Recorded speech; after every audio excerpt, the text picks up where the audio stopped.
praktisnya begitu. Oke, monggo. Apalagi Oke. Bu Tari yang bisa disampaikan? Saya rasa itu. Oh ya, untuk apa namanya kontrak, kemarin kami sudah merevisi ya kontraknya. Silahkan dicek di MMP. Sudah kami upload kontrak yang baru. Tapi mohon maaf untuk RPS dan silabusnya masih belum kami sesuaikan. Kalian nanti bisa mengecek kegiatannya berdasarkan jadwal kuliah yang ada di kontrak. Ya, itu yang pertama. Kalau kalian cek nanti jadwal kuliah di kontrak, eh, minggu ini kan masih menyiapkan bahan presentasi.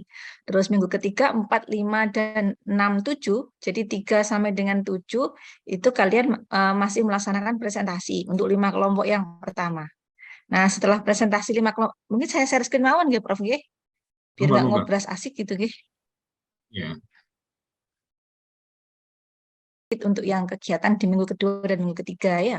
Jadi eh, minggu sekarang masih menyiapkan bahan presentasi ini ya. Kalian siapkan bahan presentasinya. Kemudian minggu ketiga, 4, 5, 6, dan 7. Ini masih kegiatan presentasi per kelompok. Tapi nanti di minggu ke-8, harapan kami, kan kalau di minggu 3 sampai dengan 7, kalian sudah belajar mencari literatur kepustakaannya secara teoritis. Juga sudah menganalisis, misalkan kalau ada RPP yang menggunakan pendekatan pemecahan masalah, bagaimana? Apakah langkah-langkahnya sudah sesuai ataukah bagaimana gitu ya. Nanti kalian sikapi, harapannya yang di pertemuan 8 nanti kalian bisa membuat skenario pembelajaran sesuai dengan pendekatan yang kalian minati ya. Barangkali yang diminati aja. Jadi jangan di kelompok yang sama. Misalkan kalian itu tergabung di kelompok yang pendekatan pemecahan masalah. Ya, di kelompok ini. Kalau membuat skenario nanti jangan menggunakan skenario yang pemecahan masalah. Pakai skenario yang lain ya untuk pendekatan yang lain. Biar punya pengalaman juga untuk yang lain gitu ya. Bebas merdeka, boleh pilih yang manapun. Tapi bukan materinya. Ya, kalau yang materinya sudah ada di bagian masing-masing ketika Anda presentasi. Oke, nanti yang untuk pertemuan berikutnya juga begitu. 9, 10, 11, 12, 13. Nanti yang pertemuan 14, sekali lagi kalian juga akan membuat skenario dari yang 5 pembelajaran ini, pilih salah satu ya.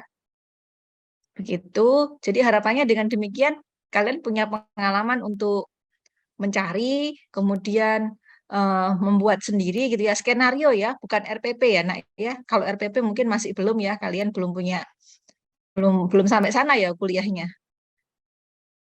Belum nggih, Prof nggih? belum mestinya. Perencanaan nggih.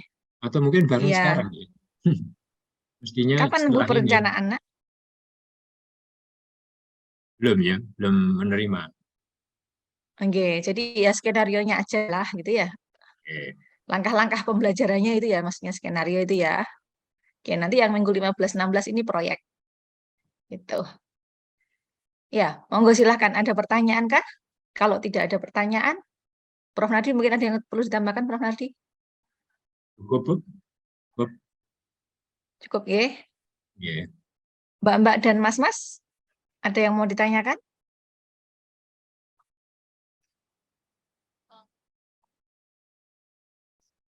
Sudah tahu ya tadi bahan presentasinya berupa kajian teorinya, ya. Jadi sumber-sumber terkait dengan teori untuk pendekatan pemecahan masalah, ditambah dengan kalian mencari minimal satu ya, contoh RPP yang sudah dikembangkan orang lain, bisa dari mungkin kalau dari sekolah boleh gitu ya, atau dari misalkan di ruang guru apa namanya ya? Apa itu namanya, Prof? Yang untuk PPG itu loh, Prof. Guru-guru apa itu namanya ya? Di sana ada sumber-sumber, oh, Bu, banyak sebenarnya. Iya. Ya, nggih. Jadi boleh Hmm. mencari di sumber manapun gitu ya, atau mungkin pengen di apa perpustakaan, barangkali ada skripsi kakak kelas yang menggunakan pendekatan pemecahan masalah juga boleh gitu ya. Nanti itu yang kalian sajikan, kalian bahas apakah eh, dia itu sesuai nggak dengan langkah-langkah dari pemecahan masalah, misalkan yang sudah kalian sampaikan tadi, apa yang kurang, nah, misalkan seperti itu ya. Ada pertanyaan kah?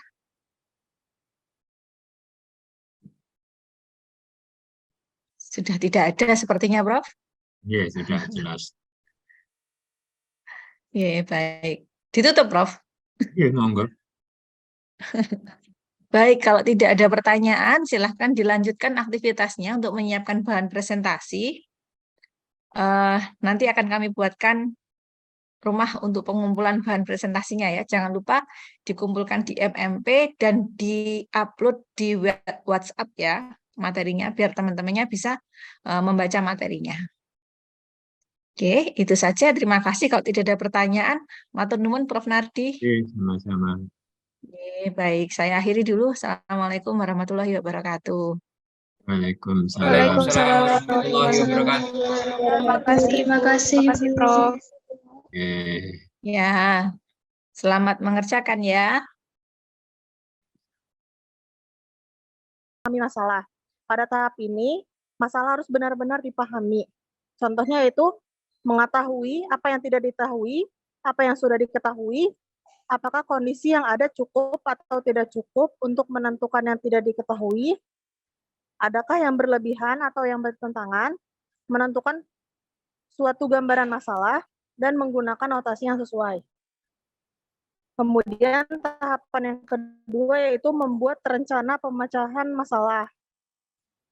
Pada tahap ini yaitu tahapan yang dimana mencari hubungan antara informasi yang ada dengan yang tidak diketahui.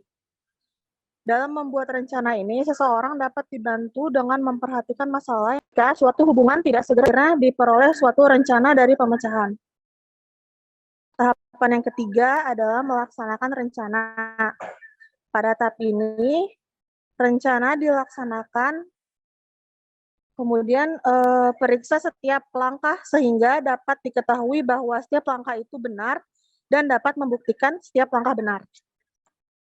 Tahapan yang terakhir yaitu memeriksa kembali pemecahan yang telah didapatkan. Pada tahap ini dapat diajukan pertanyaan seperti dapatkah memeriksa hasil, dapatkah memeriksa alasan yang dikemukakan, apakah diperoleh hasil yang berbeda, dapatkah melihat sekilas pemecahannya, dapatkah menggunakan pemecahan yang telah diperoleh atau metode yang sudah digunakan untuk masalah yang sama.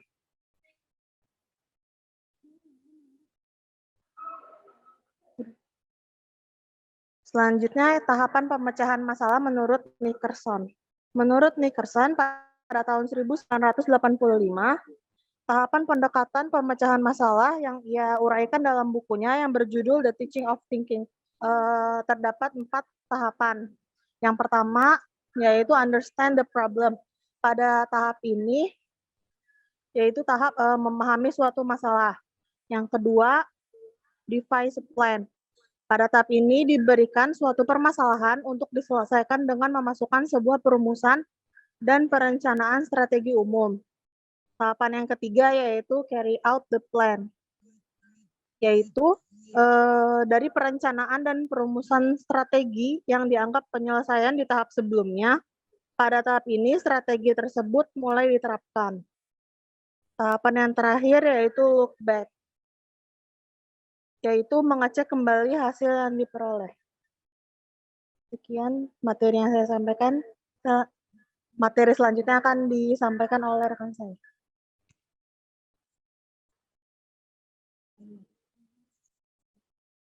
Baik, terima kasih kepada Saudari Hanum atas penyampaian materinya. Selanjutnya, tahapan pendekatan masalah menurut Metes dan Pilot yang akan dijelaskan oleh Saudari Laini Tias Makfiro. Kepada yang bertugas dipersilakan.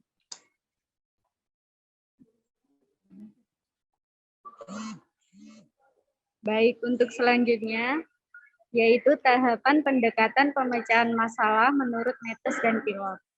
Nah, menurut Metes dan Pilot ini, tahapan pendekatan pemecahan masalah terbagi menjadi 4 tahap. Yang pertama yaitu analisis masalah. Nah, tahap ini bertujuan untuk memahami secara menyeluruh atau mendapatkan gambaran yang lengkap mengenai permasalahan tersebut. Mulai dari apa yang diketahui dan ditanyakan. Nah, dengan demikian peserta didik benar-benar benar-benar tahu betul apa yang dimaksud dari permasalahan tersebut sebelum masuk ke tahap untuk menyelesaikannya. Yang kedua yaitu tahap rencana. Nah, tahap ini dilakukan untuk mengubah masalah yang diberikan menjadi suatu. Jadi pada tahap ini kita menyusun strategi untuk menyelesaikan masalah. Nah, yang ketiga, penyelesaian masalah. Tahap ini bertujuan untuk menyelesaikan masalah yang pengerjaannya dilakukan sesuai dengan rencana di tahap sebelumnya. Kemudian, tahap yang terakhir yaitu penilaian. Pada tahap ini, cek kembali proses penyelesaian masalah yang telah dikerjakan. Next slide. Kemudian ada tahapan pendekatan pemecahan masalah menurut Hayes. Nah, menurut Hayes, tahapan pendekatan pemecahan masalah terbagi menjadi yang pertama, mengidentifikasi suatu masalah. Kemudian, representasi masalah. Jadi, pada tahap representasi itu adalah bentuk interpretasi peserta didik untuk membayangkan suatu masalah yang diandaikan dengan suatu objek-objek atau benda-benda gitu ya. Jadi untuk memudahkan peserta didik lebih memahami suatu persoalan. Nah, kemudian tahap selanjutnya yaitu rancangan dalam menyelesaikan masalah. Kemudian merealisasikan dari sebuah rancangan. Kemudian melakukan evaluasi terhadap rencana. Dan yang terakhir, evaluasi penyelesaian. Next slide. Kemudian ada tahapan pendekatan pemecahan masalah menurut Profesor Rus Effendi. Nah, menurut Rus Effendi ini, tahapan pendekatan pemecahan masalah dibagi menjadi 5 tahap. Antara lain yang pertama, perumusan masalah secara jelas, kemudian menyatakan kembali bentuk persoalan yang dapat diselesaikan, kemudian pembuatan hipotesis atau jawaban sementara, dan strategi penyelesaiannya. Kemudian penerapan prosedur pemecahan, dan yang terakhir melakukan evaluasi terhadap penyelesaian. Nah, kemudian ada tahapan pendekatan pemecahan masalah menurut Wittig dan Williams. Menurut Wittig dan Williams, tahapan pendekatan pemecahan masalah terdiri dari 3 tahap, yakni yang pertama melakukan perumusan masalah, kemudian mengolah dan menemukan solusi dari suatu masalah, serta melakukan evaluasi penyelesaian. Materi selanjutnya akan disampaikan oleh rekan saya. Baik, terima kasih kepada Saudari Laini Triasmafira atas penyampaian materinya. Untuk yang selanjutnya, yakni tahapan pendekatan pemecahan masalah menurut Egen dan Kauhart. Egen dan Kauhart pada tahun 1997 mengemukakan bahwa terdapat beberapa strategi dalam membantu siswa untuk meningkatkan keterampilan pemecahan masalah. Antara lain, minta tolong next slide.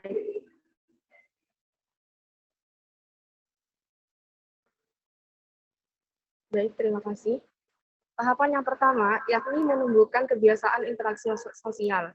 Misalnya, siswa dibagi menjadi beberapa kelompok untuk mendiskusikan masalah. Jadi pada kurikulum yang sekarang ini, siswa biasanya sering dibagi menjadi beberapa kelompok.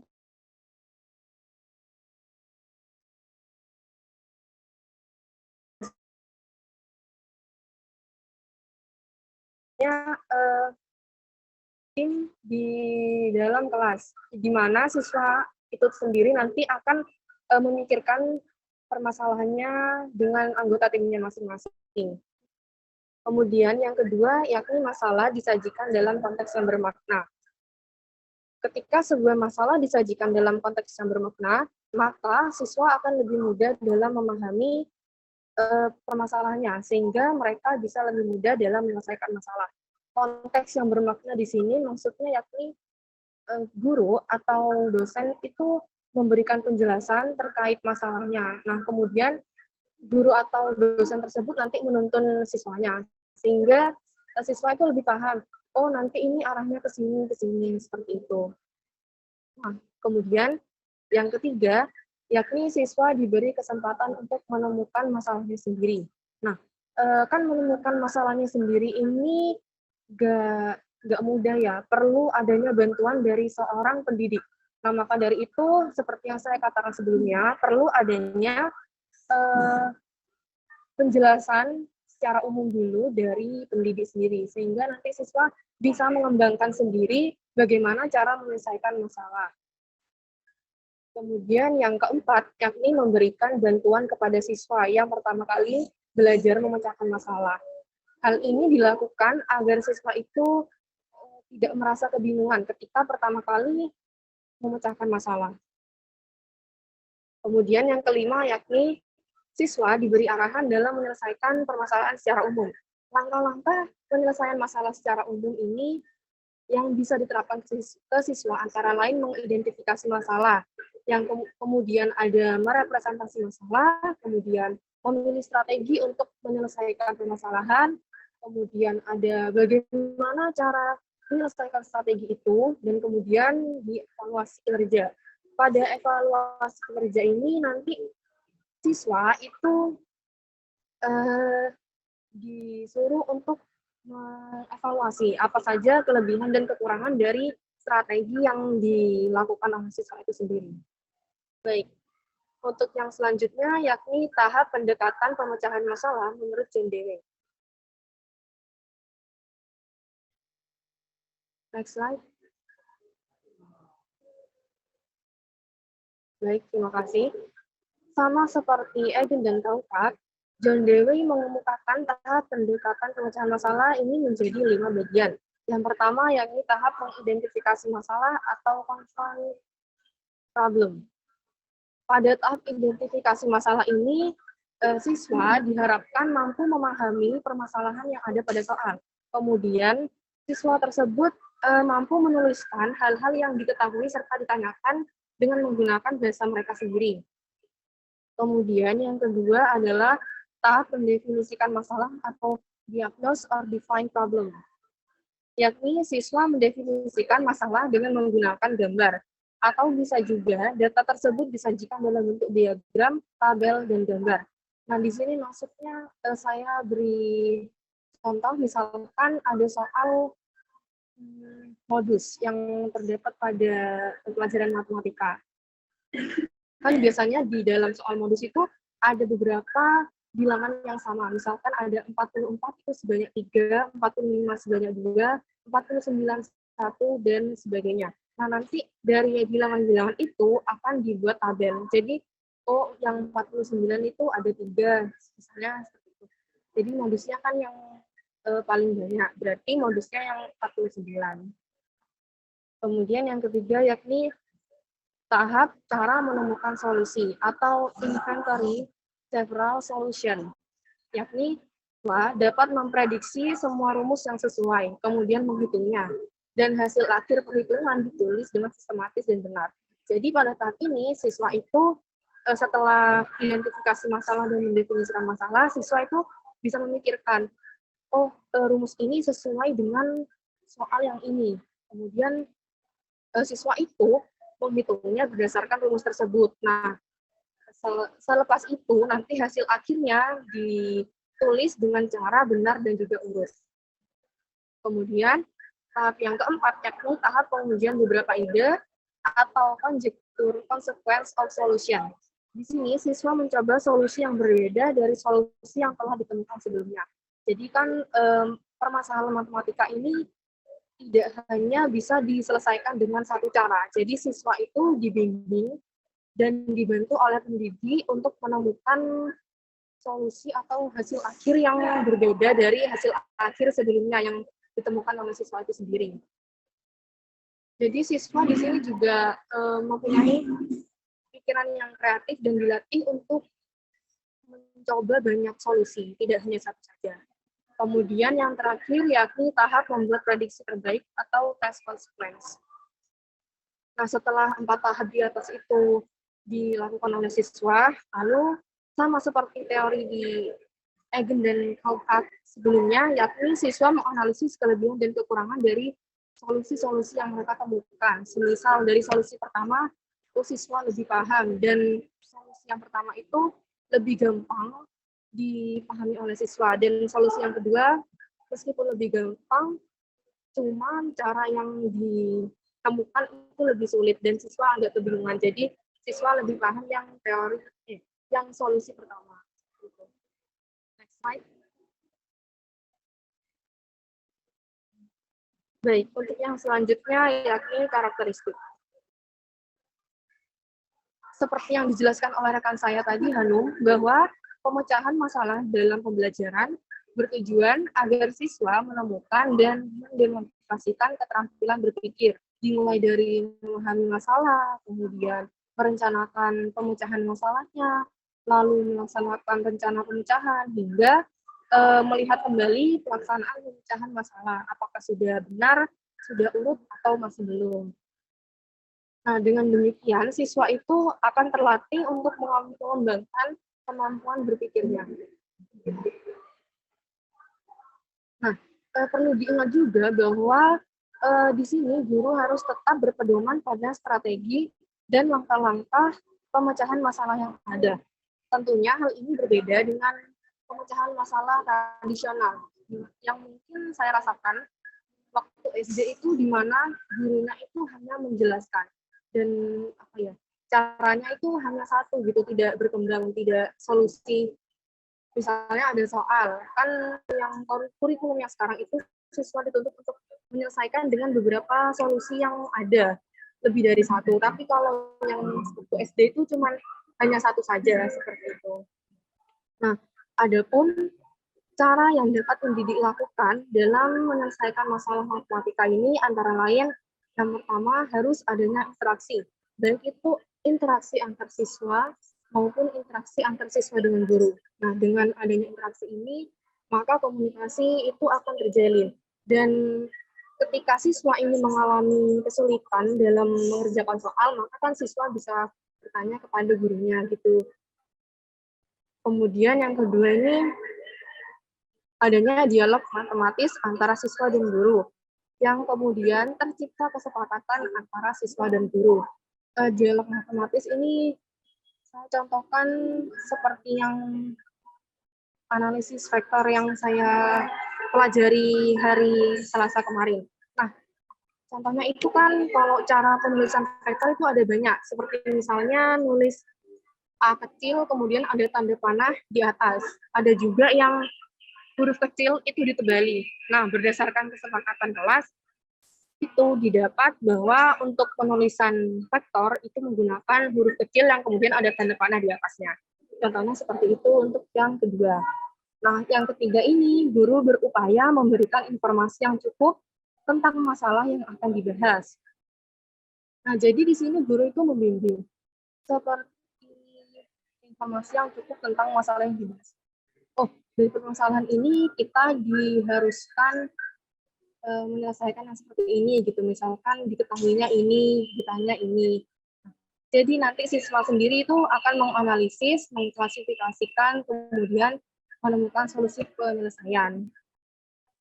Kemudian yang keempat, guru bertanggung jawab membimbing dan melatih siswa tentang cara mengajukan pertanyaan agar meningkatkan pemahaman siswa dan melatih siswa sendiri agar terbiasa dengan proses pemecahan masalah. Nah, tentang mengajukan pertanyaan ini tentu saja dapat melatih kemampuan berpikir kritis siswa, agar siswa itu tidak pasif dan hanya mendengarkan guru saja, tetapi siswa bisa lebih aktif, atau mungkin siswa yang banyak bertanya daripada guru yang menjelaskan.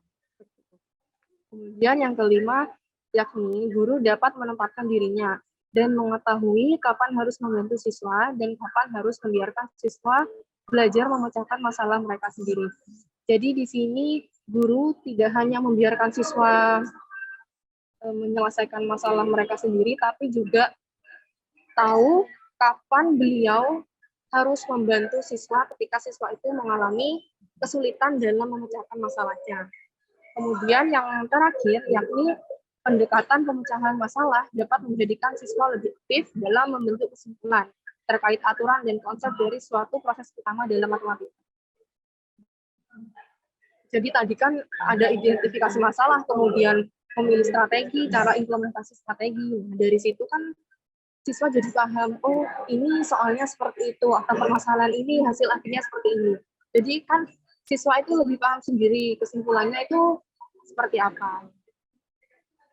Kemudian next slide.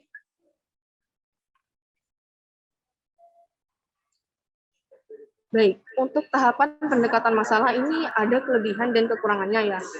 Yang pertama, kelebihan yang pertama adalah membantu siswa untuk memahami masalah lebih dalam tentang isi pelajaran dan strategi penyelesaian masalahnya. Yang kedua, memecahkan suatu masalah dapat menguji kemampuan siswa dan menghasilkan rasa puas ketika mereka mendapatkan pengetahuan baru. Kan ini yang saya rasakan sendiri ketika saya kesulitan dalam mengerjakan soal gitu. Nah, kemudian guru saya itu membantu saya dengan cara memberi petunjuk, dan ketika saya berhasil menyelesaikan soal tersebut, seperti ada rasa bangga dan puas tersendiri gitu karena hasil pekerjaan sendiri.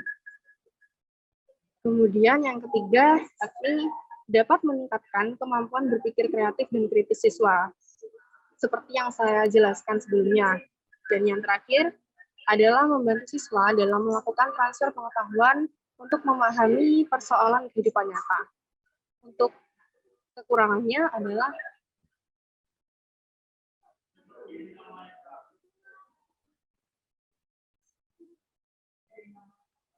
baik, untuk kekurangannya adalah ketika siswa tidak tertarik atau percaya bahwa masalah yang dipelajari supaya dipecahkan, mereka akan merasa takut untuk mencoba. Jadi sebisa mungkin pendidik itu harus jangan sampai memperlihatkan bahwa soal ini susah dipecahkan, karena kalau seperti itu nanti siswanya jadi ogah-ogahan atau tidak tertarik untuk menyelesaikan masalah. Yang ada malah hanya mendengarkan gurunya itu menjelaskan, tidak mencoba mengerjakannya sendiri. Kemudian yang kedua, pembelajaran berbasis pendekatan masalah memerlukan waktu yang tidak sedikit. Mengapa?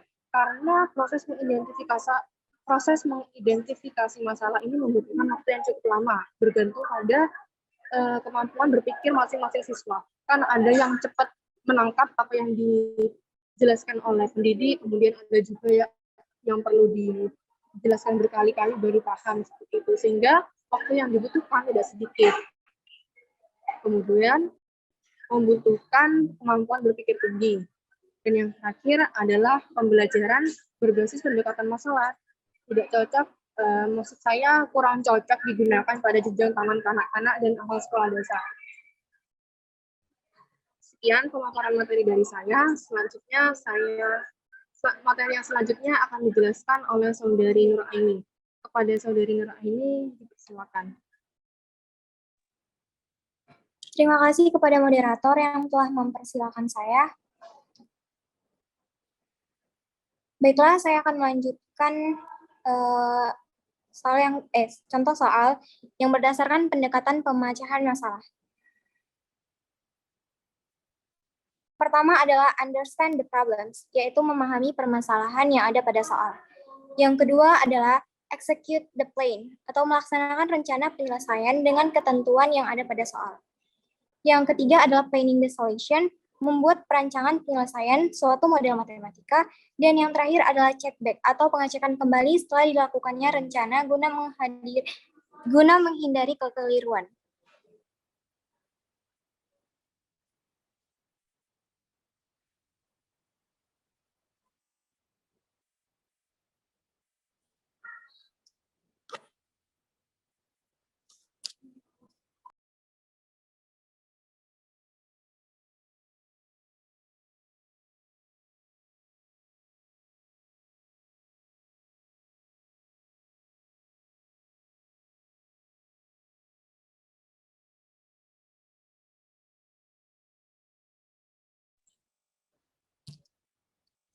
Next slide.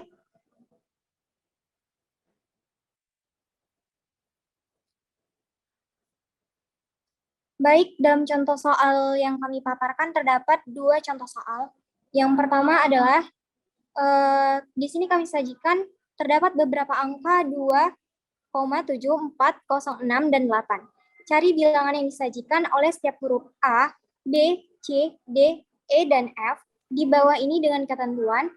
Yang pertama adalah semua bilangan terdiri dari satu digit yang berbeda. Yang kedua adalah bilangan pada keempat pojoknya adalah bilangan genap. Yang ketiga adalah bilangan F kurang dari bilangan C, dan C dikali F sama dengan 0. Yang keempat adalah ABC merupakan bilangan dengan 3 digit yang habis dibagi 9. Yang kelima, D adalah bilangan prima. Dan yang terakhir adalah bilangan A ditambah D sama dengan 10, dan B ditambah E sama dengan 13. Next slide.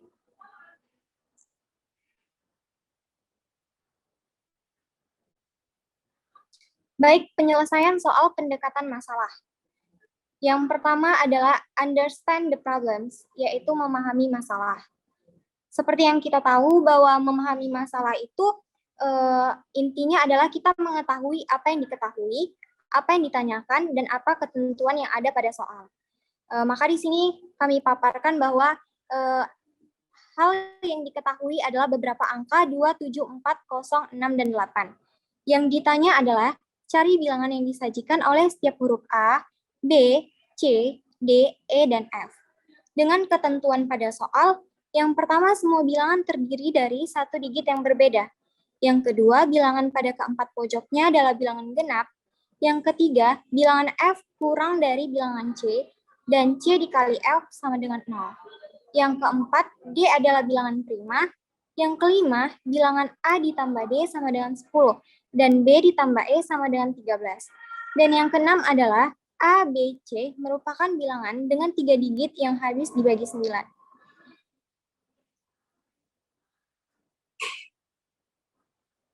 Next slide.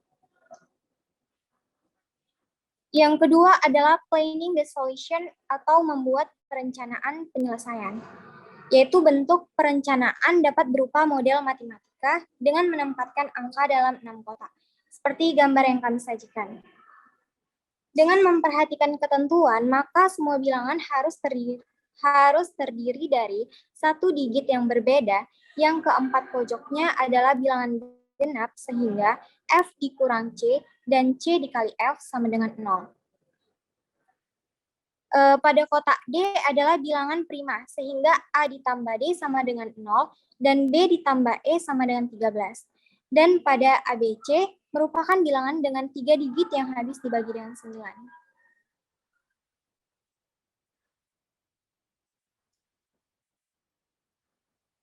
Next slide.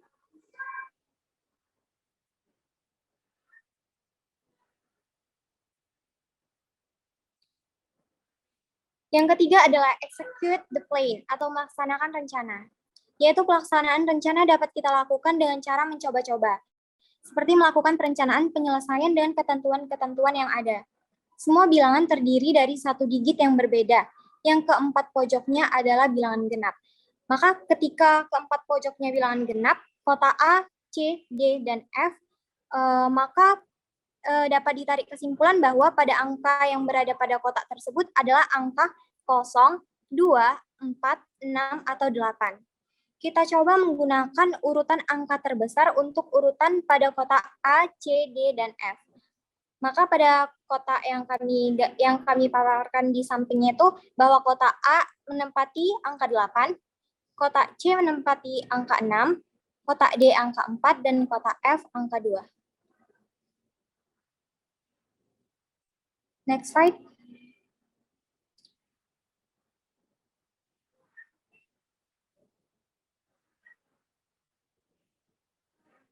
Untuk ketentuan selanjutnya, karena keempat pojoknya adalah bilangan genap, maka F kurang dari C, dan C dikali F sama dengan 0.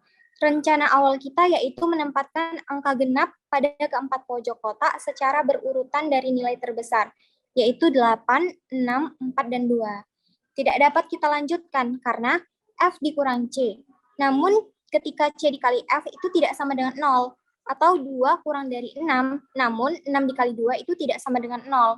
Kemudian kita coba dengan cara memasukkan angka genap pada kotak dengan F dikurang C dan C dikali F sama dengan 0. Yang mungkin terjadi. Maka kita dapat menyimpulkan bahwa C dikali F sama dengan 0, terdapat bilangan 0 yang menempati angka pada kotak C atau kotak F. Namun karena F kurang dari bilangan C, maka sudah pasti bahwa angka 0 terletak pada kotak F. Seperti gambar di samping.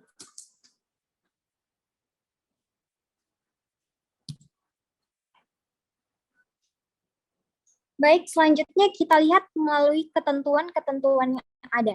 Kita diberitahu bahwa kotak D adalah bilangan prima. Kita tentukan dahulu bahwa D adalah bilangan prima, maka D berada di salah satu pojok kiri bawah yang merupakan bilangan positif. Angka yang mungkin untuk menempati kotak D adalah 2, karena angka 2 merupakan bilangan yang positif. Seperti gambar di samping.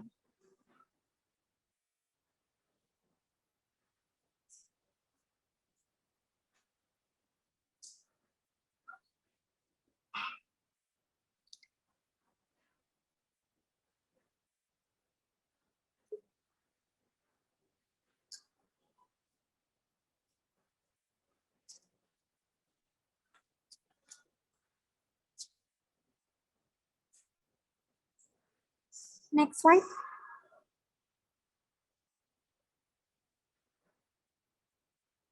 Setelah itu, step selanjutnya yaitu bilangan A ditambah D sama dengan 10, dan B ditambah E sama dengan 13. Hal ini menyimpulkan bahwa angka yang berada pada kotak A adalah angka 8, karena 8 ditambah 2 sama dengan 10. Tersisa angka 4, 6, dan 7. Untuk B ditambah E sama dengan 13. Kotak E sudah pasti ditempati bilangan ganjil karena berada di tengah, dan angka yang mungkin adalah angka 7. Karena tersisa angka 4 dan 6, maka angka yang mungkin berada pada kotak B adalah B ditambah E itu sama dengan 13. Maka B ditambah 7 sama dengan 13, sehingga B sama dengan 13 dikurang 7. Maka angka yang mungkin menempati kotak B adalah angka 6. Seperti gambar berikut.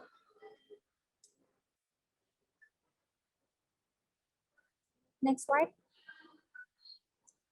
Step terakhir dinyatakan bahwa kotak A, B, C adalah 3 digit bilangan yang habis dibagi 9. Dan angka yang tersisa adalah angka 4. Maka A, B, C per 9 sama dengan 864 dibagi 9 sama dengan 96. Tidak memiliki sisa. Terbukti benar bahwa angka yang menempati kotak C adalah angka 4. Maka pada kotak A itu ditempati angka 8, pada kotak B ditempati angka 6, pada kotak C itu ditempati angka 4, dan pada kotak D ditempati angka 2, pada kotak E ditempati angka 7, dan pada kotak F ditempati angka 0. Pada akhirnya semua angka telah masuk di setiap kotak dengan ketentuan-ketentuan yang telah diberikan, sehingga kita dapat menyelesaikan permasalahan yang ada pada soal tersebut.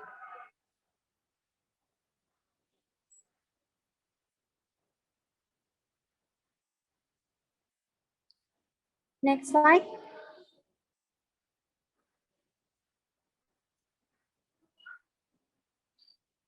Yang keempat adalah melakukan pengecekan kembali atau check back. Pengecekan ulang dilakukan setelah proses eksekusi rencana selesai. Hal ini kita lakukan untuk mengetahui apakah hasil yang diperoleh sudah benar dan memenuhi persyaratan dan ketentuan. Dan solusi di atas sudah benar karena memenuhi ketentuan yang diberikan sebagai berikut. Yang pertama adalah semua bilangan terdiri dari 1 digit yang berbeda. Yang kedua, bilangan pada keempat pojoknya adalah bilangan genap. Yang ketiga, bilangan F kurang dari bilangan C, dan C dikali F sama dengan 0. Yang keempat, D adalah bilangan prima. Yang kelima, bilangan A ditambah D sama dengan 10, dan B ditambah E sama dengan 13. Yang keenam adalah A, B, C merupakan bilangan dengan 3 digit yang habis dibagi 9. Jadi, bilangan yang disajikan oleh setiap huruf A, B, C, D, E, dan F adalah bilangan 8, 6, 4, 2, 7, dan 0.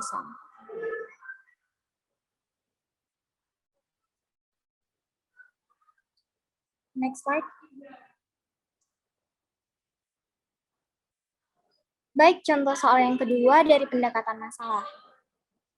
Contohnya adalah diberikan angka 4, 5, 6, 7, 8, dan 9. pada lingkaran di samping. Masukkanlah masing-masing angka pada kotak sehingga penjumlahan angka dari masing-masing lingkaran berjumlah sama. Next slide.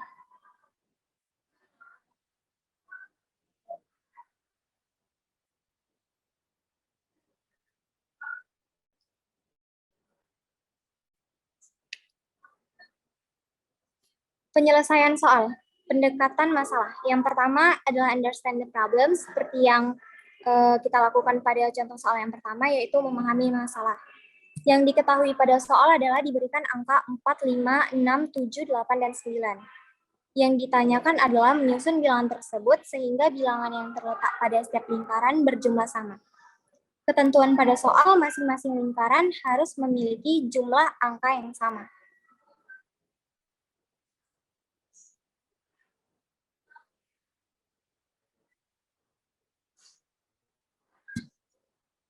Baik, langkah yang kedua adalah planning the solution atau membuat perencanaan penyelesaian. Terdapat 6 kotak yang masing-masing mewakili 4 kotak untuk setiap lingkaran. Kita lakukan percobaan dengan menjumlahkan gabungan angka dari setiap kotak, yaitu mengambil satu per satu bilangan dan dijumlahkan dengan 3 bilangan lain yang mungkin, untuk menghasilkan jumlah bilangan yang sama dari ketiga lingkaran tersebut. Langkah yang ketiga adalah execute the plan atau melaksanakan rencana.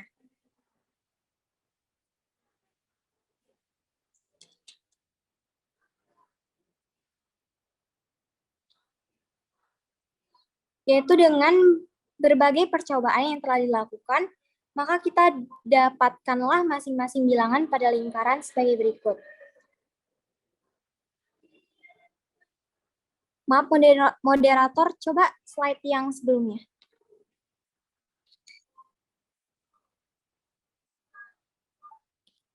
Benar-benar. Next slide, maaf.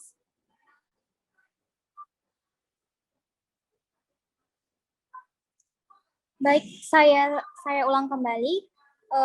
Pada penyelesaian soal yang ketiga, tahap yang ketiga ialah melakukan perencanaan. Yaitu dengan berbagai percobaan yang telah dilakukan, maka didapatlah masing-masing bilangan pada lingkaran sebagai berikut. Pada lingkaran hijau, 7 ditambah 5 ditambah 6 ditambah 8 sama dengan 26. Pada lingkaran kuning, 8 ditambah 4 ditambah 5 ditambah 9 sama dengan 26. Dan pada lingkaran hijau, 9 ditambah 6 ditambah 4 ditambah 7 sama dengan 26. Seperti gambar di samping.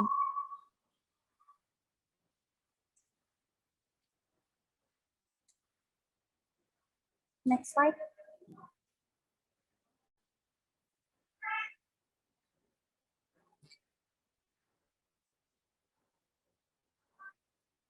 Karena angka-angka tersebut telah memenuhi pada ketiga lingkaran tersebut, maka yang kita lakukan adalah pengecekan kembali atau check back.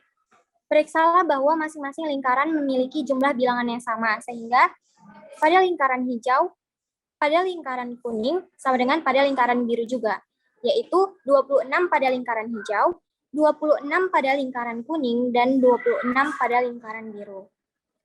Jadi masing-masing bilangan pada ketiga lingkaran adalah 26. Sekian dari saya kembalikan kepada moderator. Baik, terima kasih kepada Saudari Nur Aini atas penyampaian materinya. Sekian pemaparan materi dari kami kelompok 1. Jika ada pertanyaan dari teman-teman, dipersilakan. Dimohon untuk raise hand terlebih dahulu.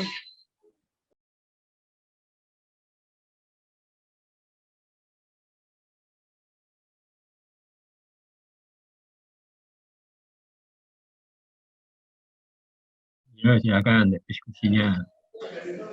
Baik, kepada Saudari Adilia dipersilakan untuk menyampaikan pertanyaannya.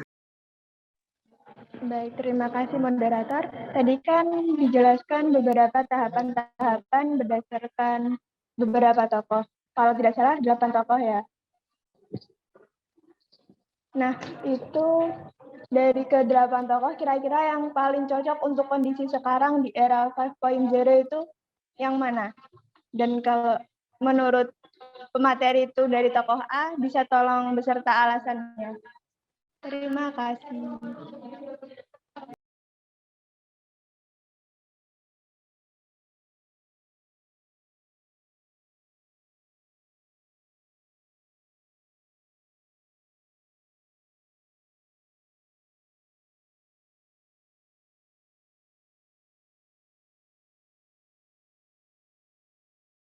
Silakan.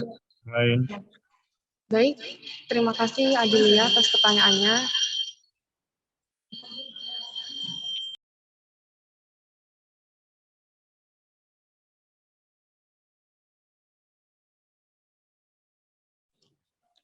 Saya izin menjawab ya. Jadi berdasarkan teori yang mengemukakan tentang tahapan pendekatan masalah itu, menurut kelompok kami, teori yang paling tepat digunakan pada kurikulum saat ini atau pada saat tahun ini, tahun 2022, yakni tahapan pendekatan masalah menurut Polya. Karena berdasarkan jurnal yang telah kami baca sebelumnya, bahwa sebagian besar guru atau siswa itu telah terbiasa menggunakan pengajaran yang serupa dengan strategi Polya. Adapun langkah-langkah langkah-langkah menurut Polya itu sendiri, yakni yang pertama memahami masalah, di mana di sini siswa menyerap informasi yang terkandung dalam soal. Hal ini itu meliputi apa saja yang diketahui dan apa saja yang ditanyakan. Kemudian, yang kedua itu bagaimana cara siswa menentukan suatu informasi menjadi informasi yang perlu dan yang tidak perlu. Jadi dalam soal itu, apa yang harus ditulis dan apa yang tidak perlu ditulis itu siswa harus tahu. Kemudian yang ketiga itu, bagaimana cara siswa mengaitkan hubungan antara informasi yang disajikan. Dan pada soal itu biasanya kan berhubungan ya. Jadi siswa itu harus mengaitkan hubungan antara informasi-informasi yang terdapat dalam soal. Kemudian yang keempat itu, siswa menemukan poin penting yang nantinya menjadi kunci untuk menyelesaikan permasalahannya. Yang kelima, siswa menunjukkan informasi penting yang diperolehnya, yaitu dengan menuliskan di bagian diketahui. Kemudian yang kedua, langkah-langkah yang kedua adalah membuat rencana memecahkan masalah. Jadi siswa itu menuliskan beberapa rumus yang mungkin bisa menjawab permasalahan. Kemudian yang ketiga, melaksanakan rencana memecahkan masalah. Nah, pada tahap ini, dari rumus-rumus yang telah ditulis atau dipikirkan oleh siswa tadi, siswa di sini mencoba menyelesaikan masalah dengan rumus-rumus yang diperolehnya itu tadi. Nah, setelah itu yang terakhir adalah memeriksa kembali jawaban. Di sini siswa memeriksa kembali jawaban yang telah dituliskan. Apakah ada kesalahan atau ada langkah-langkah yang tertinggal. Kemudian hasil jawabannya itu dituliskan secara sistematis dan urut. Mungkin dari anggota kelompok saya ada jawaban lain.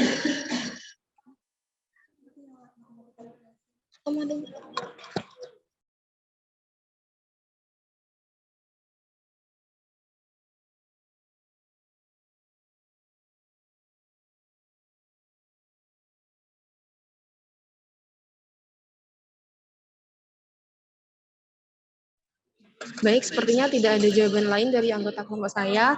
Kepada Saudari Adelia, apakah ada tanggapan? Jadi untuk yang sering digunakan oleh tenaga pendidik yang sekarang itu tahapan Polya tadi ya? Oke, terima kasih. Iya, betul. Yang strategi menurut Polya.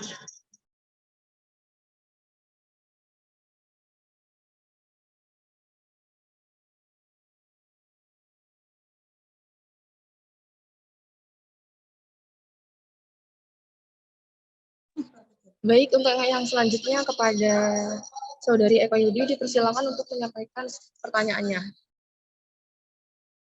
Baik, terima kasih atas kesempatannya. Di sini saya izin bertanya mengenai dalam materi yang sudah dijelaskan tadi, bahwa terdapat kekurangan dalam penerapan pendekatan pembelajaran pemecahan masalah. Nah, salah satunya yaitu berkaitan dengan membutuhkan kemampuan berpikir tinggi. Dimisalkan dalam penyelesaian soal tersebut, siswa itu tidak kesulitan dalam membuat perencanaan penyelesaian atau dalam planning the solution. Nah, mungkin bagaimana solusi yang dapat dilaksanakan oleh guru untuk tetap menjalankan agar peserta didiknya itu dapat menyelesaikan soalnya dengan baik, tetapi dalam penyelesaiannya itu masih memiliki kendala gitu. Terima kasih.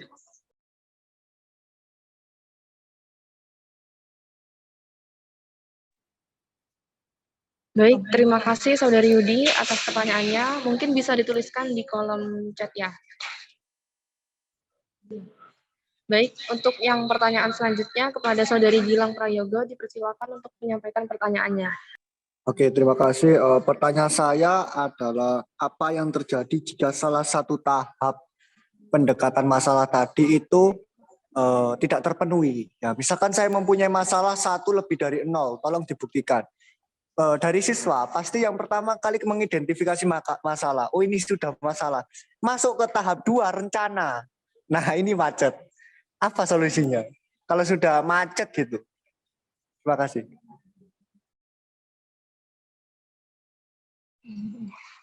Baik, terima kasih Saudari Gilang atas pertanyaannya.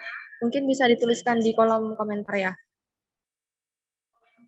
Untuk yang terakhir, yakni pertanyaan dari Saudari Ega. Dipersilakan untuk menyampaikan pertanyaannya. Baik, terima kasih atas kesempatannya. Saya izin bertanya ya. Di makalah saya membaca tujuan utama dari mengajar dan belajar matematika adalah untuk mengembangkan kemampuan memecahkan berbagai jenis masalah matematika yang kompleks secara luas. Nah, menurut NCTM itu juga pembelajaran matematika berhubungan dengan pemecahan pemecahan masalah. Nah, di makalah juga menyebutkan 5 alasannya. Salah satunya itu pemecahan masalah sebagai kegiatan rekreasi. Nah, di sini yang dimaksud kegiatan rekreasi dalam pemecahan masalah pembelajaran matematika itu seperti apa? Terima kasih. Baik, terima kasih Saudari Ega atas pertanyaannya. Bisa dituliskan di kolom komentar ya.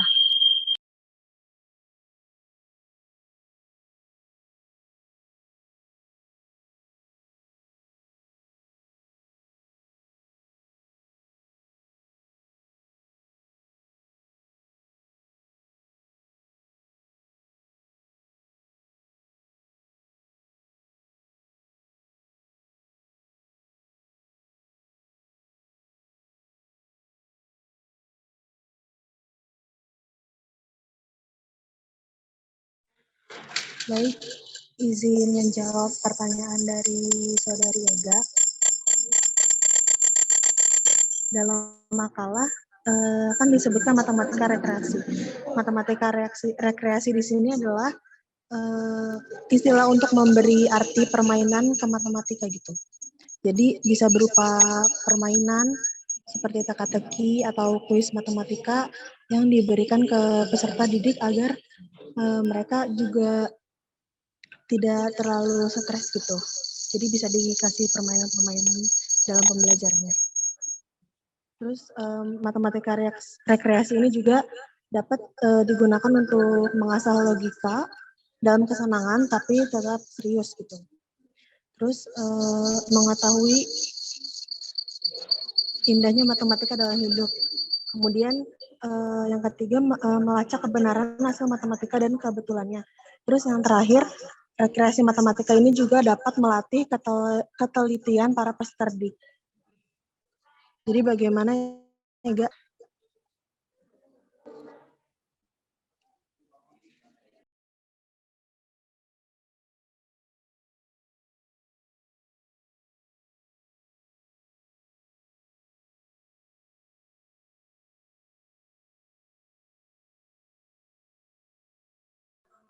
Jadi intinya bisa kayak permainan seperti itu ya?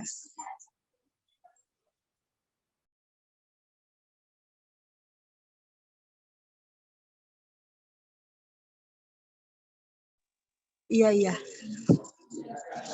Baik, terima kasih atas jawabannya. Iya, terima kasih.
Gimana? Sudah habis pertanyaannya?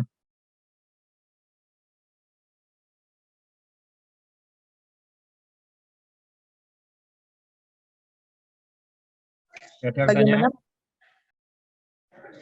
Masih ada 2 tadi, Bro.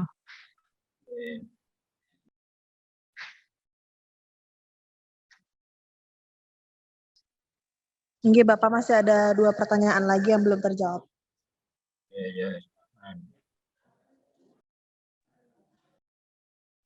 Mungkin dari Nuraini ada tambahan?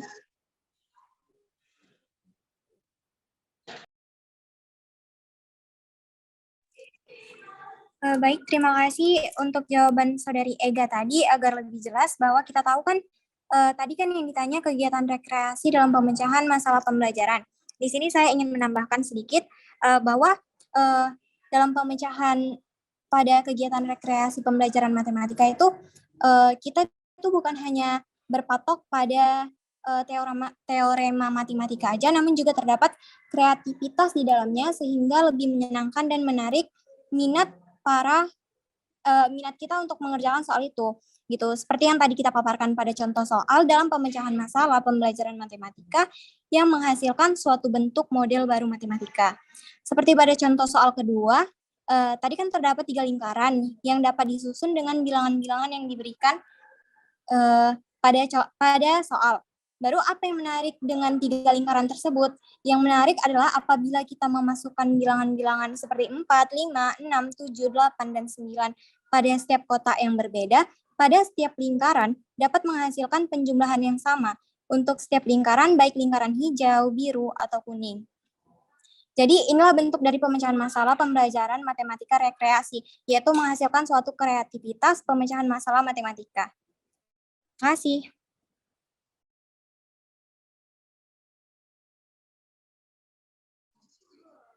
Baik, terima kasih Saudari Hanum dan Saudari Nuraini atas jawabannya. Kepada Saudari Ega, bagaimana? Apakah ada tanggapan?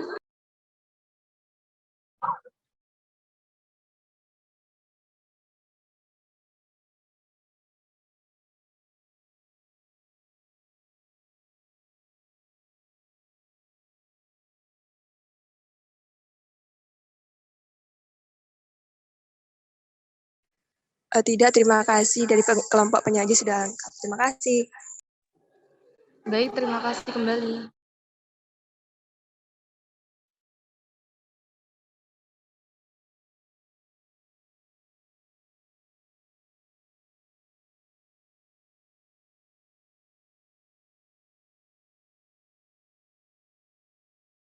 Masih berapa? Satu pertanyaan. Oh, baik. Baik, Bapak. Selanjutnya saya akan menjawab pertanyaan dari Gilang ya. Pertanyaannya, apa yang terjadi jika salah satu tahap tidak dapat dipenuhi? Misalkan siswa akan mengidentifikasi masalah yang ditemuinya, namun kebanyakan tidak tahu langkah selanjutnya. Nah, tadi sudah dijelaskan di bagian karakteristik pendekatan masalah. Di bagian itu dijelaskan pada poin 5, guru dapat menempatkan dirinya dan mengetahui kapan harus membantu siswa dan kapan harus membiarkan siswa belajar memecahkan masalah mereka sendiri. Jadi ketika ada siswa yang kesulitan atau tidak tahu langkah pemecahan masalah selanjutnya, guru itu dapat membantu siswa untuk menuntun siswa menyelesaikan masalah itu agar siswa paham dan dapat menyelesaikan masalah dengan benar gitu. Jadi agar pendekatan pemecahan masalah ini terpenuhi langkahnya, guru dapat membantu siswa untuk memecahkan masalah mereka gitu. Untuk Saudara Gilang, apakah ada tanggapan? Baik, terima kasih. Jawabannya sangat memuaskan untuk saya. Apakah saya masih diperbolehkan bertanya ya? Ya, silakan. Ini kan namanya pendekatan masalah. Nah, pendekatan masalah pasti ada masalah. Nah, masalah ini apakah semua masalah yang ada di matematika itu cocok untuk didekati dengan pendekatan masalah? Baik, izin menjawab ya. Jadi seperti yang sudah dijelaskan sebelumnya, bahwa tidak semua masalah ini cocok dilakukan dengan pendekatan masalah, yakni pada kekurangan. Tidak cocok digunakan untuk kalangan siswa pada taman kanak-kanak dan awal sekolah dasar. Jadi tahapan pendekatan masalah ini menurut kami lebih cocok digunakan pada siswa SMP, SMA, dan juga pada perguruan tinggi. Seperti itu. Berarti bukan masalahnya yang tidak cocok untuk siswa tadi, tapi siswa tadi itu kayak belum siap kalau melakukan pendekatan masalah. Apakah seperti itu? Iya, karena kan kalau anak-anak di taman kanak-kanak dan awal sekolah dasar itu kan masih kecil ya, masih baru mulai sekolah. Jadi kalau langsung disuruh menyelesaikan masalah dengan mengidentifikasi masalah, nanti mereka yang ada malah bingung sendiri. Jadi disesuaikan dengan jenjang sekolahnya, umurnya, dan juga yang pastinya mentalnya dari siswa itu sendiri. Oke, baik, terima kasih. Baik, terima kasih kembali.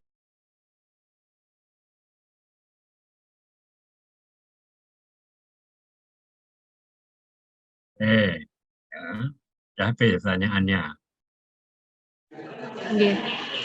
Nanti saya yang tanya. Apakah setiap soal matematika, ya untuk kelompok penyaji dulu, apakah setiap soal matematika itu merupakan masalah matematika? Jadi kalau sudah terjelaskan atau belum itu?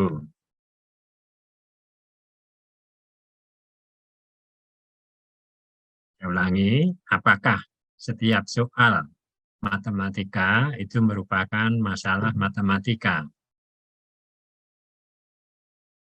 Untuk semuanya. Awali siapa? Mbak Andini? Izin menjawab, Prof. Tidak. Silakan. Nah, sekarang kalau tidak, cirinya satu soal matematika merupakan masalah matematika yang seperti apa? Silakan, coba dijelaskan. Ini kan pendekatan pemecahan masalah.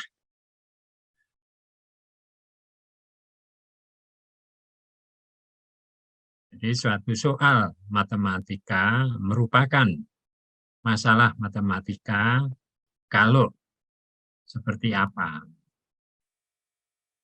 Nah, berarti apa? Anda mencari ciri dari ya, masalah matematika. Tadi sudah terjelaskan detail belum? Belum, Prof. Tadi. Belum, ayo. Dilengkapi tidak hanya penyaji, mungkin dari peserta itu memiliki atau mungkin sudah memburu informasi tersebut. Silahkan, ini kita diskusi ya, sehingga ya disitulah terjadi satu learning community, masyarakat belajar bersama-sama teman-temannya. Yo, silahkan, siapa? Mbak Nuraini punya pendapat? Ciri masalah matematik seperti apa? Atau mungkin kalau yang kelompok tadi menyajikan soal yang nomor 2. Ya, tadi kan menyusun bilangan-bilangan. Ya, yang disusun sudah diikat ya, yaitu dalam lingkaran-lingkaran tersebut. Jadi setiap perpotongan lingkaran itu menunjukkan adanya kotak untuk diisi bilangan-bilangan tersebut. Nah, kenapa itu dikategorikan sebagai masalah matematika? Nah, saya pikir nggak nyampe karena joinnya lama gitu. Kalau joinnya lama, ya berarti di situ Bu Tari sebagai adminnya atau mahasiswa adminnya? Bu Tari bisa sebagai adminnya. lupa saya. Adminnya mahasiswa sepertinya, Prof. Oh gitu ya, berarti kan semuanya bisa ada yang Nggih. masuk gitu ya. Oke lah, Nggih, yang penting masuk udah semua tadi. masuk. Kalau kita ada informasi, kalau WA kan lebih cepat daripada yang ini Nggih. apa Telegram ya. Telegram itu kadang-kadang kan ya nggak langsung terbaca begitu. Oke. Nggih. Mungkin biar tidak bingung, Prof, WA yang SBLM kalau tidak salah namanya di WA grup kita dulu itu bisa dihapus, Prof. Nanti kita bubarkan Nggih. saja. Nggih, nggih, Biar nggih. tidak salah masuk, nggih. Lah ya itu. Nggih. Oke. Nggih. Terima kasih Bu Tari. Silakan Sama-sama. loh kalau ada yang ditanyakan. Ya, yang penting kan gini. Kita udah tahu ini kan pendekatan pemecahan masalah. Ciri-ciri satu masalah matematik yang seperti apa. Ya. Dan kita tahu strategi untuk menyelesaikan masalah matematik seperti apa. Silakan. Itu tadi saya katakan lebih dari 20. Ya, ada buku Musser dan Booker itu memuat strategi menyelesaikan masalah matematika. Itu PDF-nya ada kok. Kira sekarang menurut saya, Masya Allah, kemudahan mendapatkan informasi luar biasa. Ya, sehingga jangan dikira apa ya, saya itu nggak bingung, sering bingung kalau sudah gitu itu. Kalau dulu misalnya seperti itu, wah, ya belajar dan sebagainya akan lebih cepat gitu. Ya, eranya sekarang yaitu semuanya sudah siap unduh, tapi harus divalidasi apakah informasi itu valid atau enggak, bagus atau enggak. Seperti Bu Tari tadi, sumbernya tadi di mana, dari mana, apa dari blog lah. Hati-hati ya, Anda pun membuat blog kan tidak susah gitu ya. Sehingga belum tentu hanya pendapat seenaknya saja bisa-bisa diunggah di blog lah gitu. Hingga validitas informasinya itu harus terjamin begitu. Oke, masih ada yang lain mungkin ditanyakan. Sudah ketemukah bukunya tadi? Saya minta untuk mencoba mencari. Ketemu belum? Sudah, Ibu. Sudah. Oke. Ya, auto solve it. Nah, Anda Kalau sekarang Musser and Burger, kurang tahu ada apa enggaknya, Prof? Ya, online. ada, Harusnya ada tuh. ada juga kok. Ya kalau bukunya Polia itu dulu saya ngopi. Sekarang Anda nggak senang baca dari situ, lebih senang ya baca di file gitu. Nggak usah nggak bawa bukunya, bawa filenya dibaca di mana saja, oke-oke aja, sehingga jauh lebih praktis. Satu saat mungkin dikutip di situ langsung di convert dari PDF ke Word bisa dipakai terus gitu.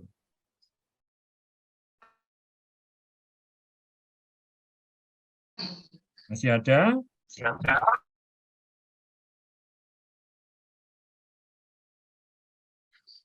Sudah cukup? Pengen mencari RPP enggak ya? RPP atau skenario atau apapun itu ya yang mencontohkan pemecahan masalah? Enggak, Ibu, kami sudah mencari, sudah kami upload juga di MMP. Sudah dianalisis kah? Sudah dilihat? Coba mungkin bisa dimunculkan apakah memang dia menggunakan pemecahan masalah, langkah yang manakah yang menggunakan pemecahan masalah? Share screen ya. Enggak, Ibu, sebentar kami masih mencari filenya, enggak. Oke.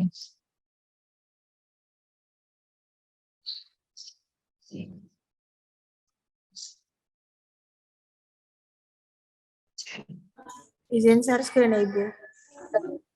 Monggo silakan.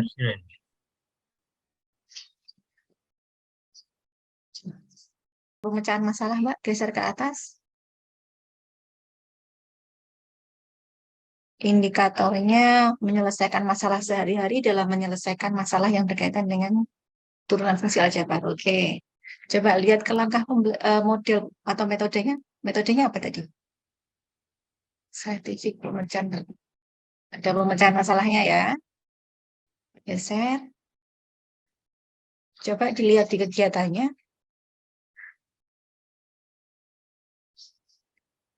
Ya. Coba dicek kalau disesuaikan dengan tadi langkah-langkah dari pemecahan masalah, ya, yang tadi sudah di kajian literatur tadi ya. Langkah pertama tadi apa? Mengidentifikasi masalah, Ibu. mengidentifikasi masalah. Ada di manakah itu? Coba. Bisa dibesarkan sedikit ya, barangkali. Nah, oke.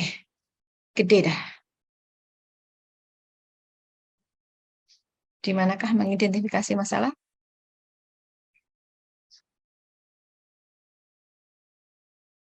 Muncul enggak di RPP-nya?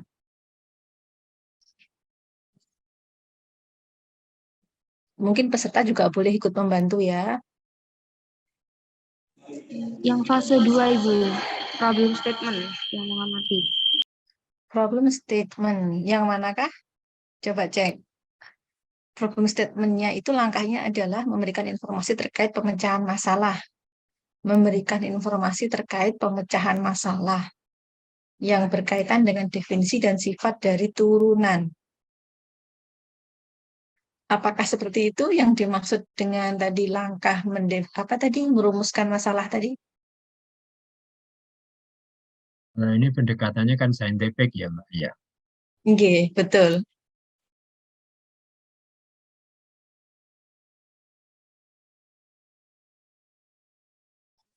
Bukan, kalau bukan coba dicek lagi di mana kira-kira ada kegiatan yang bisa mencerminkan pemecahan masalah.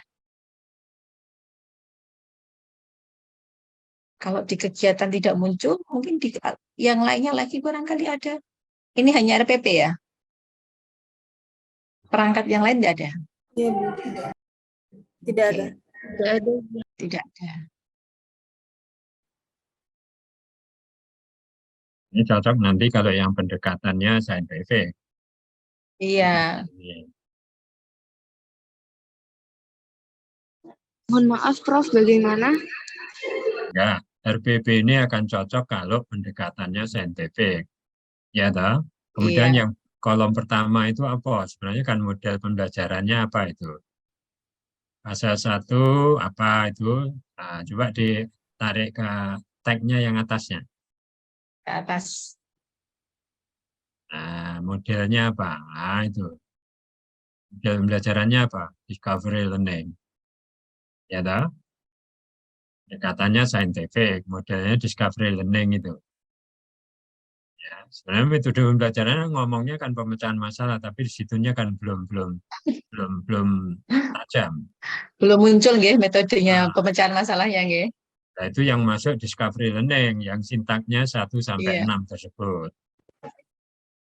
Oke. Ya. Jadi RPP yang kalian pilih ini, meskipun dia menuliskan metodenya pemecahan masalah, tetapi ternyata dalam RPP-nya masih belum tampak nih aktivitas pemecahan masalahnya ada di mana ya. Yang dituliskan di RPP-nya itu terkait dengan pendekatan saintifik sama model pembelajarannya. Ya, betul nggak sih? Coba dilihat, amati.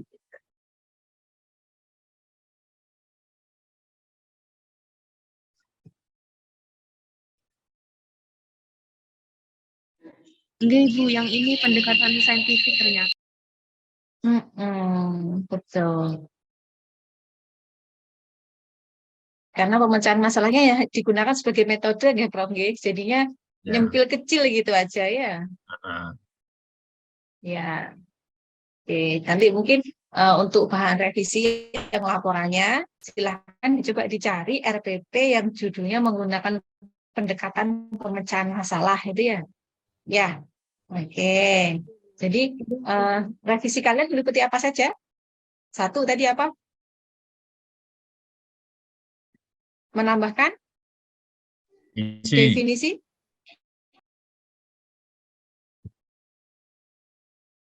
Definisi pemecahan masalah. Salah. Definisi apa? Tadi yang tanya Prof Nadi, definisi masalah. Ya, ya. Cari literaturnya definisi masalah apa, ditambahkan gitu ya. Terus tambahkan juga terkait dengan strategi-strategi pemecahan masalah. Yang tadi disarankan Prof Nadi ada 20 atau ada berapa, setemunya kalian deh ya. Semakin banyak semakin baik ya. Oke. Kemudian mencari lagi RPP yang memang menunjukkan pemecahan masalah. Nanti di RPP-nya yang sudah menunjukkan pemecahan masalah bisa kalian tandai ya. Kalau bentuknya PDF bisa di-highlight ya. kegiatan pembelajaran mana sih yang menunjukkan pemecahan masalah? Langkahnya yang mana gitu ya? Boleh di RPP-nya, boleh di LKPD-nya, barangkali kalau ada juga ada apa-apa. Di mana yang bagian yang manapun boleh, yang penting ada di dalam bahan ajarnya. Begitu ya, Prof? Nggih? Ya Bu, Nggih. Ya, bisa lengkap. dipahami kan? Penyaji, ada pertanyaan? Nggih, Ibu bisa dipahami. Oke. Baik. Ada pertanyaan lagi kah? Izin bertanya, Ibu. Ya.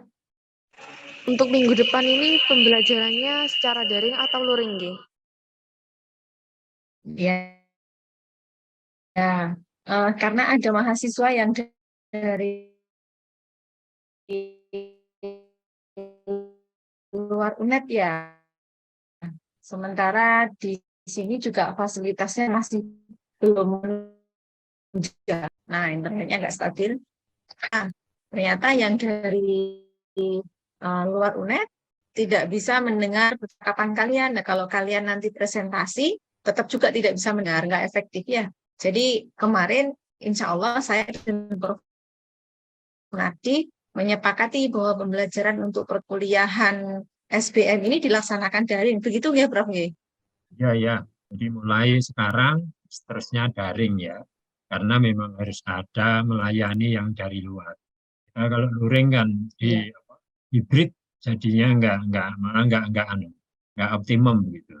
Kalau udah kita set daring terus begini, kita daring terus ya sudah oke. Berarti semuanya kan siap gitu ya.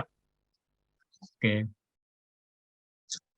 Ya, keberatankah kalau dilaksanakan secara daring? Bagaimana, Atau Ibu? mungkin yang dari luar mau datang ke UNED kah sesekali? Yang dari Medan itu berapa Mbak pesawatnya Mbak? Itu. Berapa Ini Mbak Nura Mbak ini? Nura ini langsung geleng kepala keras ini Prof. Nanti langsung begini dia. Prof. Iya. Cukup 5 juta kah satu? Iya. Ya, mungkin begitu ya. Kalau misalkan Anda ada kesulitan, saya dan Prof. Nadi ada di kampus. Kalau misalkan ada yang perlu untuk didiskusikan secara luring, Mas bisa kok, boleh ya. Itu nih, Prof. Kita siap ya, Ya. membantu nggih. Oke. Nah, jadi malah gini, opsinya kalau luring kita komunikasi gitu. Tapi semua kita set daring. Kapan kalau butuh luring ya udah kita akan luring ya. Ada hal-hal tertentu berarti ya mohon maaf mungkin yang dari luar ya nggak bisa optimum ya mendengarkan katakan diskusi yang di kelas. Ya, yang seperti itu karena hibrid ya itu tadi lah banyak kendala juga gitu. Oke, mungkin gitu Bu Tari. Oke. Ada pertanyaan kah lagi? Sudah tidak ada, Ibu, Prof. Sudah tidak Cukup, ada. Tutup, Baik. Bu Tari. Oke, baik. Kalau sudah tidak ada pertanyaan, maka kami cukupkan ya pertemuan tatap layar kita gitu. Ya, kita akan ketemu lagi pada pertemuan minggu depan. Jangan lupa untuk direvisi ya. Revisiannya adalah maksimal berapa kemarin? 7 hari ya. Ya, 7 hari setelah presentasi ya. 7 hari. 7 hari setelah presentasi. Oke, 7 hari setelah presentasi maksimal ya. Baik. Kalau begitu kami akhiri dulu untuk pertemuan kali ini. Untuk kelompok yang berikutnya silakan dipersiapkan. Meskipun sudah mengumpulkan tadi, kalau misalkan ada perbaikan masih boleh diperbaiki ya untuk presentasinya. Baik, Prof. Nardi, ini saya yang menutup, Prof. Ya, monggo. Jangan lupa untuk presensi. Ya, jangan lupa presensi. Ya. Baik, jangan lupa presensi pesan Prof. Nardi. Nanti sudah masuk nggak presensi? Saya sudah kok, Prof. Alhamdulillah. Ya, baik, kalau begitu kita akhiri dulu pertemuan kita untuk hari ini. Sampai ketemu lagi minggu depan. Selamat bekerja kembali, merevisi yang perlu merevisi. Oh ya, jangan lupa ya, agar materi kalian yang mau digunakan untuk presentasi juga diupload di WA ya, Nak ya. Biar teman-temannya bisa membaca lebih dulu ya. Oke, baik. Kami akhiri dulu ya. Ya, Assalamualaikum warahmatullahi wabarakatuh. Waalaikumsalam. Assalamualaikum warahmatullahi wabarakatuh. Terima kasih, Prof. Nadi. Oke, sama-sama.